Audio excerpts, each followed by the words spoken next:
We're out together in the semi-finals, leaving Hearts and unfancied Airdrie to fight out the other place for the Hampden showpiece. Some fans would say this was the real cup final. Certainly fans of Celtic, who drifted away from league contention early in the season and really had only this trophy to fight for. Rangers, of course, had other ideas. Although dominating Celtic in league football in recent years, the cup has eluded them since 1981, when they beat Dundee United 4-1 in a replay of the final. Settle back then and soak up the fury and the pace of the old firm yet again for very high stakes.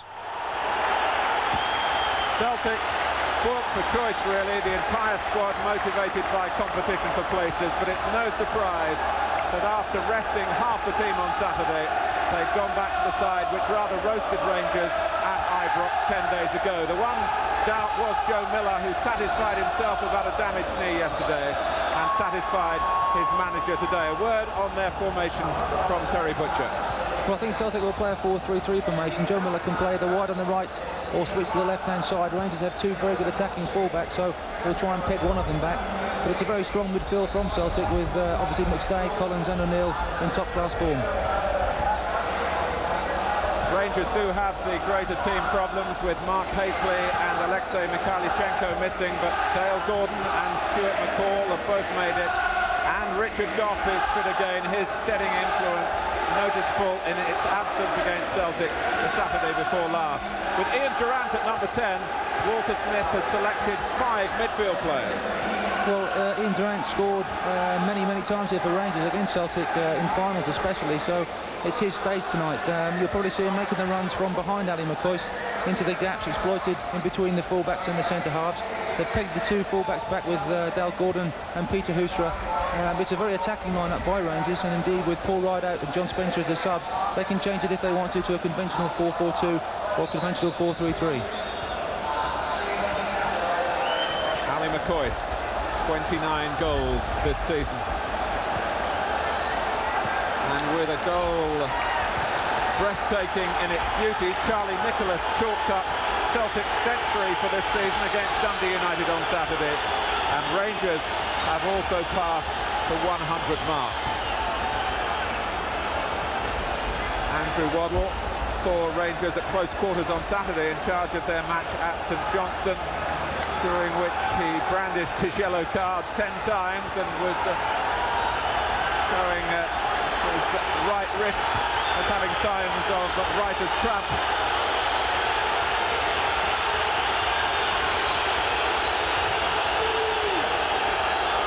Old firm games usually defy prediction, the elements adding to that unpredictability.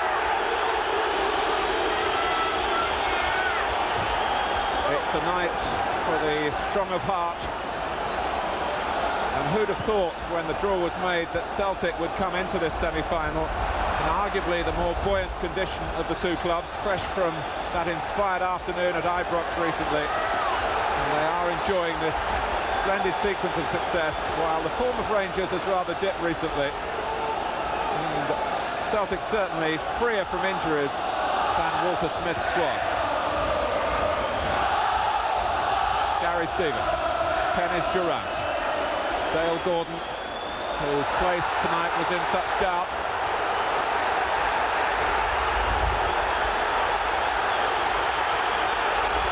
Already you can see Ian Durrant getting in behind the Celtic left-back Tommy Boyd, making those runs in behind Dale Gordon. You'll see a lot of that today. A good ball by Gary Stevens, and Ian Durrant's been off the ball. A real good early chance for Rangers now. John Brown's come forward. Richard Gough is there as well. It comes towards McCoist, in fact. Gordon Marshall in the Celtic goal. Certainly not good conditions for goalkeepers. Here's Miller.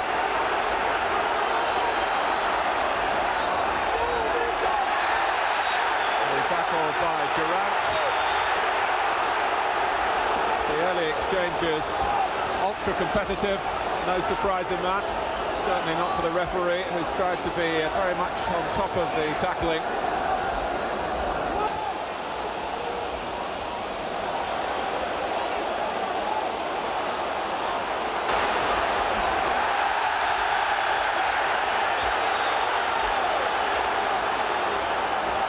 typically rapid opening 5 minutes.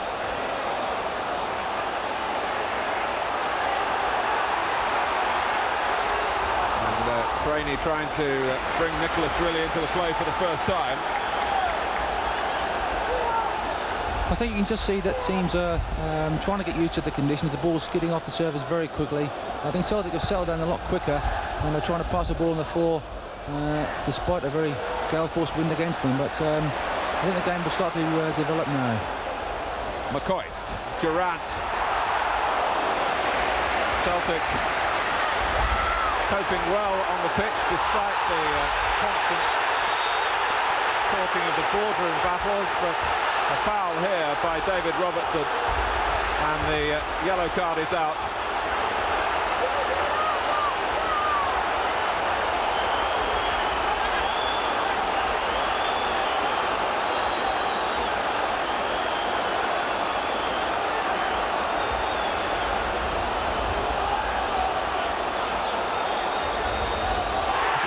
David Robertson has got sent off for that. So, a sensational start, and Rangers are livid with the referee. Well, I frankly can't believe that decision at all. Only 6 minutes gone. I think when the ball was actually thrown out, the weather conditions held the ball up. David Robertson was indecisive whether to go to the ball. He then made his mind up, committed himself. I think Joe Miller's gone down, but as far as I'm concerned, that's a disgraceful decision. Walter Smith would share that opinion, one would suspect. And now Rangers will have to play for 84 minutes with 10 men. I might be controversial there. In fact, I'm going to be very controversial. I think, look, the way Joe Miller's walking around here, as if someone just patted him on the back. He's up and moving. The Rangers have got a player sent off. And now the Rangers really are up against it. Well, every early tackle here under scrutiny, and Robertson wasn't going to get the ball. I mean, really, that's a blatant obstruction, but for a player to get sent off like that, I think that's Joe. I mean, there's going to be a lot of people going to say, well, he deserved to get sent off. I think early in the game, referees got to allow players to make slight misjudgments when it comes to the conditions, but I frankly really at a loss for words.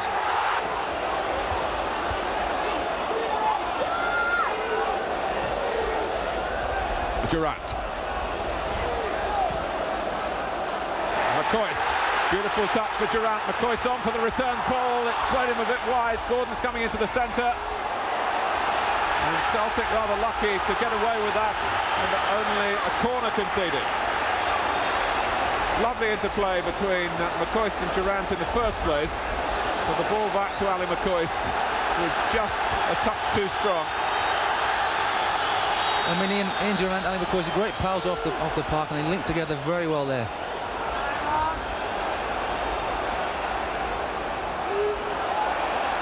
Oh, Goff almost came to him. It did to Brown, and then he took it away from McCall. Out by McStay. Hallstrom met it solidly for Rangers. McCall, Stevens coming in. Still Stevens. He claims a corner. He's not going to get it. But despite having 10 men, Rangers really have been more in the Celtic box than Celtic have in Rangers. They've really took the game to Celtic. They've got good play going down the flanks. Ali McCoist is really proving elusive up front for the two centre-halves, and Ian Durant's linking well off him, and I'm sure that Rangers now will be fired up, and they've really come onto their game in the last 5 or 10 minutes. Back from Spackman. Oh, and Morris was sent flying there by Durant, who lashed out afterwards as well. The referee didn't see that. This is Dale Gordon. Well, Celtic were very slow to close him down. Good play once again by Ian Durant. A lot of space for Dale Gordon here. He sizes it up well, just wide of the post. The Rangers have had about 3 or 4 shots now, where Celtic, with all their possession play and with one-man advantage, really haven't troubled Andy Gorham. Now Gordon, mistiming a tackle. I think this will be interesting for Mr. Waddle. Dale Gordon on his feet straight away, wanting to protest that his intentions were honourable, even if the outcome wasn't. I think he definitely plays the man there. I'm not too sure if Mr. Waddle's done anything there. And he's gone across to check the condition of Tom Boyd. Dale he just commits himself there, then plays the player, and just makes sure that he does go down. Mr. Waddle, I don't think he's taken any action there. I can't really see much difference between that incident and the incident involving David Robertson early in the game. I suppose the only thing you could say is it was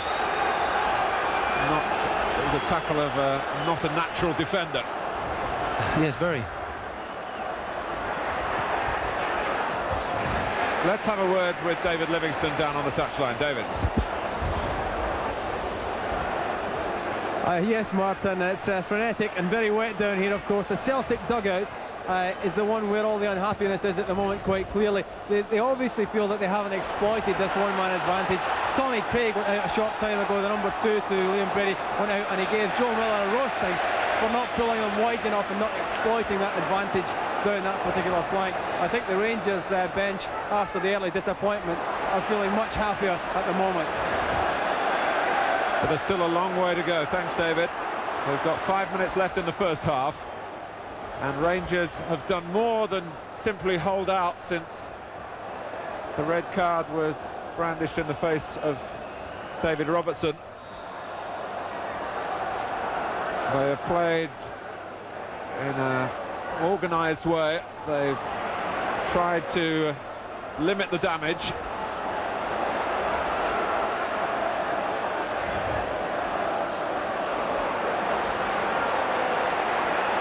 Here's Collins.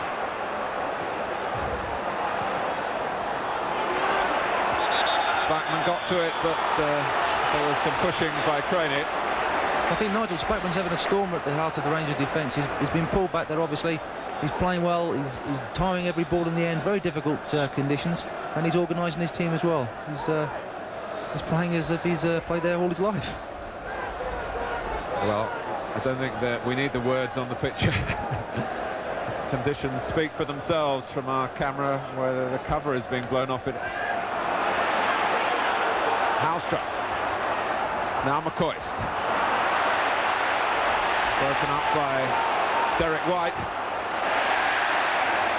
Rescued again for Rangers by McCall when it looked as though they might find Celtic catching them out. O'Neill. Now Miller. Nicholas and Craney holding in the centre. Miller running the ball out of play.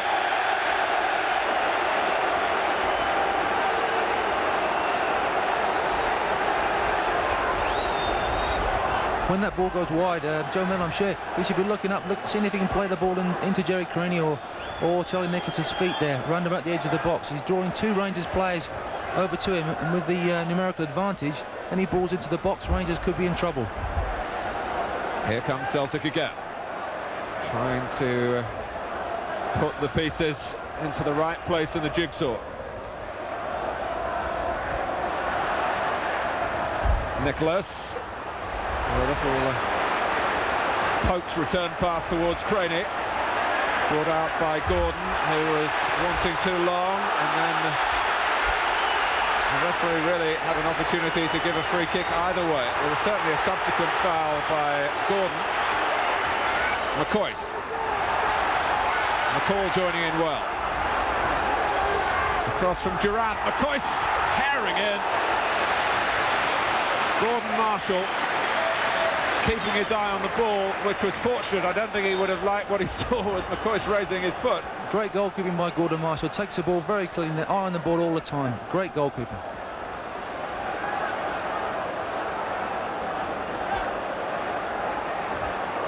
Mowbray.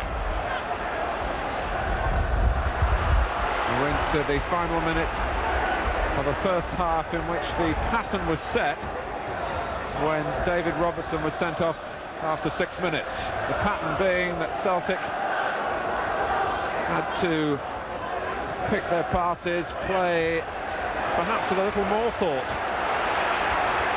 And Rangers rolling up their sleeves and resolved here, if they can, to battle it out in adversity. And they're making a pretty good job of it.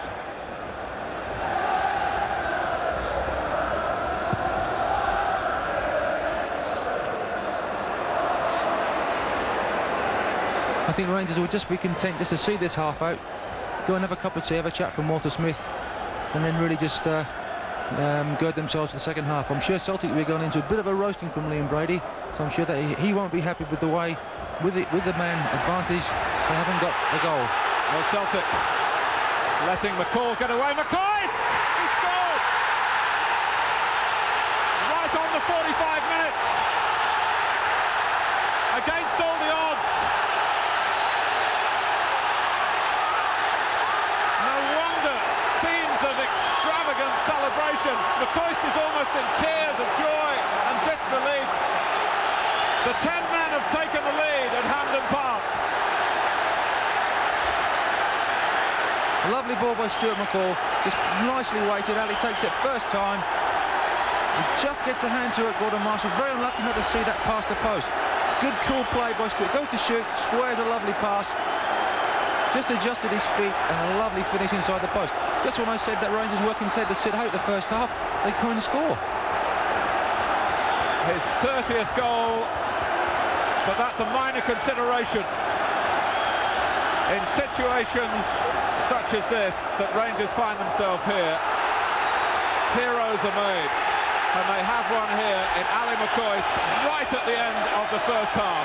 A first half that had a sensational beginning with David Robertson sent off after 6 minutes and a sensational conclusion. Celtic got themselves into difficulties very much of their own making, and McCall went and tackled tenaciously, having got the ball, delivered it perfectly, and Ali McCoist doing what comes instinctively. And incredibly, at half-time at Hampden, it's Celtic 0, Rangers 1.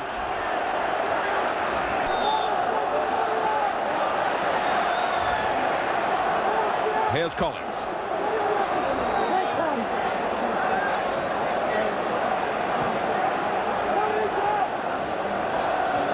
We have seen relatively little of Jerry Craney and Charlie Nicholas as an attacking force. And Guram has not been called upon to do anything particularly difficult in the Rangers' goal. And to all intents and purposes, you could imagine, if you'd missed the opening 6 minutes, that we've been watching 11 against 11. So well have Rangers compensated for their loss. Richard Gough, of course, a major influence. Here's Craney. Well, John Brown was completely deceived by the flight of the ball. Joe Miller did pretty well to make any contact at all. I would say that was really half a chance. He's coming into it well, just overbalanced. I would say that was more than half a chance. That was a good chance for Joe Miller. A chance that Celtic really wanted early in the second half. Collins. McCall is there. McCoist went in with foot raised, but Mowbray's tough enough to take that. Collins, Craney and Nigel Spackman sensing the danger and dealing with it. He's not a complete stranger to playing in the centre of defence. I can recall him with his English clubs having to help out in that area at times in emergencies.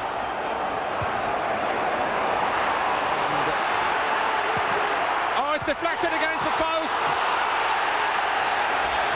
O'Neill's shot. A real let-off for Rangers there, a real let-off. Is it going to be Rangers' lucky night?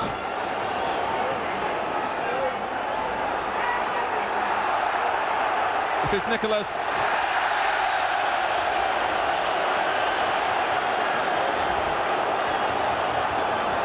Well, that's the closest they've come by a long, long way. Actually, on that corner, Celtic had 3 men against 2 on the far post of Rangers. The Rangers 2, I think it was Richard Goff and Nigel Spack went in with the two Celtic players, leaving Tony Mowbray free on the far post. And luckily for Rangers and unluckily for Celtic, the ball dropped to Charlie Nicholas, who just couldn't quite get his crossover. But a real let-off for Rangers, and Celtic got to keep their heads and just keep believing in themselves, keep believing that the goal will come, because it's now is not the time to panic and throw caution to the wind. Celtic must keep calm and keep passing the ball. We've had almost 10 minutes of the second half.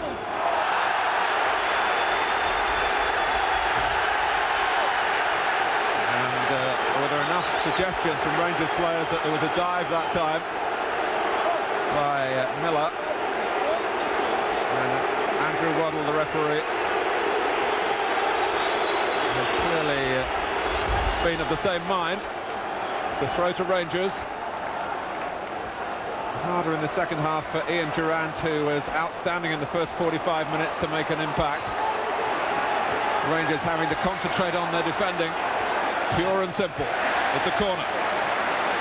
Good play by Tommy Boyd, taking the ball wide there. Very good pace. And Gary Stevens, obviously, great recovery as well. Well, Tommy Boyd, a Celtic supporter as a boy, with a run there that we didn't see too often from him in that style at Chelsea. He feels at home here. Oh, that's handball. Mowbray launched everything at it. And deliberate handball is a dangerous thing to do these days. It's a soft landing for Ian Durrant. That's about the only consolation. Here comes the corner. A good ball into the box. A good pacey cross. Men going up for it. And up goes the hand. Now, Tony Mowbray's got to be slightly fortunate there. He's already been booked in this match. And deliberate handball, obviously, could be deemed by the referee to be worthy of another caution. And now trying to break forward with Gordon. The tackle was from behind. It was the angle that took the referee's eye. A foul against Tom Boyd. I thought that was a perfectly good tackle myself. Yes, there we are. Wins the ball well. Yeah, it looked a perfectly good tackle on that replay, didn't it? I mean, that's Tommy's strongest foot anyway, his right foot. So I thought that was a good tackle. Stevens with the free kick. Rangers with a bit of breathing space up here. And I thought that was a foul. But it's not been given. It's a throw to Celtic.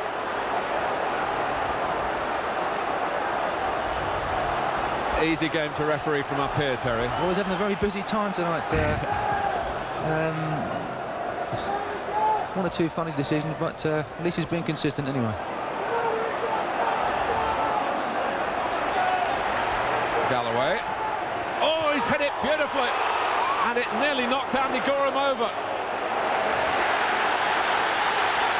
Down the wind. Very much worth the crack. And very nearly the ultimate reward.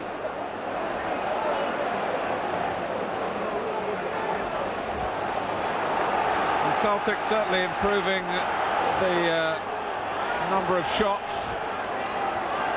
They were very much below what one would have expected in the circumstances from them in that respect in the first half. Mowbray.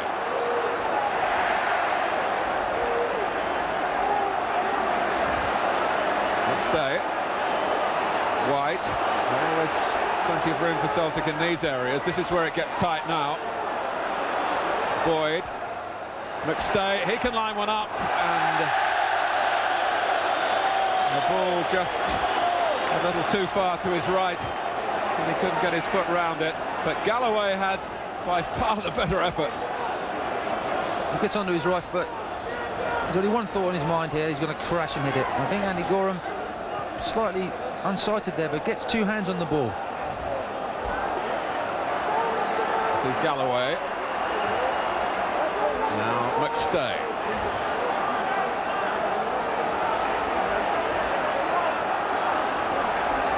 Boyd. Celtic looking to find the key here. McStay. Oh, thudded against the bar. Back off Brown. Corner. O'Neill hit the post earlier in the half. McStay the bar now. Rangers riding their fortune again, but they still lead only just. Great shot by Paul McStay. Andy Gorham beating all ends up there, and fortunately for Rangers, once again the Woodwork comes to their rescue. 17 minutes to go, corner to Celtic. Chris Morris to take it, Mowbray wanting to launch himself at it. Oh, onto the bar again.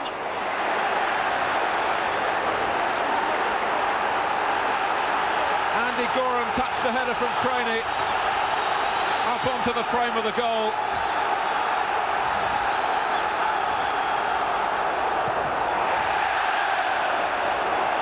Celtic's incessant pressure widening the cracks now. There's probably a few cracks in the Woodwork at the moment. And Liam Brady, no luck for the team managed by the Irishman.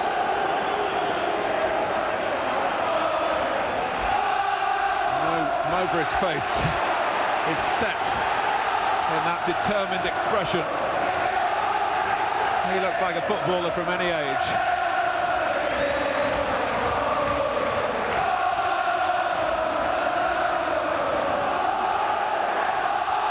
McStay. Now Miller. That was Spackman's header.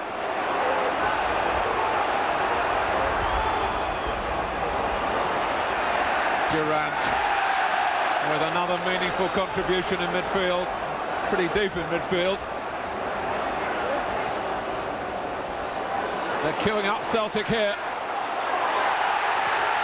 And Gorham has the answer again from Tommy Boyd. A succession of shots here at the Rangers goal. There's a good ball in there. Never a penalty, I think, and a good snapshot, well saved. The Celtic once again had men over on the far post. A good header back by Tony Mowbray when there was at least 2 men outside him. Are Celtic going to get the reward for dictating the game in the second half? Galloway, oh, a phenomenal shot from a good 40 yards, and Gorham couldn't hold it initially quite cleanly, which invited the follow-up. Galloway really hits this well. Bobbles right in that muddy patch. Andy Gorham recovers well and gets his body down. Good goalkeeping. It really is muddy in that penalty area. The ball bounces 2 or 3 times and he just takes it and then up he gets. Good rebound. In the first half, the outfield players protected Andy Gorham. He hardly had a save to make. In the second half, he's done his bit. I think now with all the Celtic success really with shots on target, they really have peppered Andy Gorham's goal. People like Stuart McCall have got to get closer to people like Galloway and McStay now, because they've got the range, they've got the target now, and I'm sure that if they keep on having freedom to shoot, one of these shots will go in. So McCall's very important to Rangers to try and close down these shots.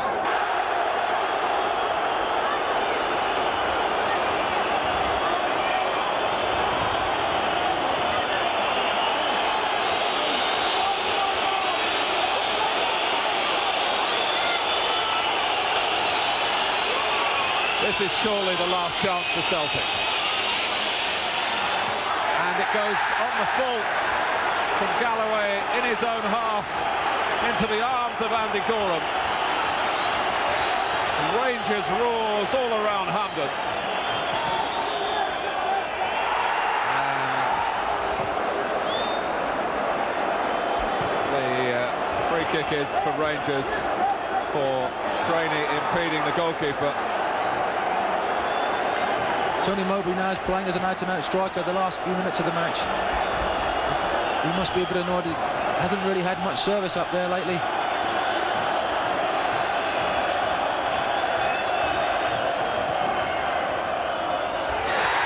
Never write off Rangers.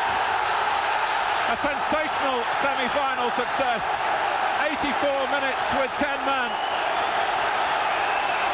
to put the old enemy out of the Scottish Cup at long last, and into the 1992 final of the Tennant Scottish Cup.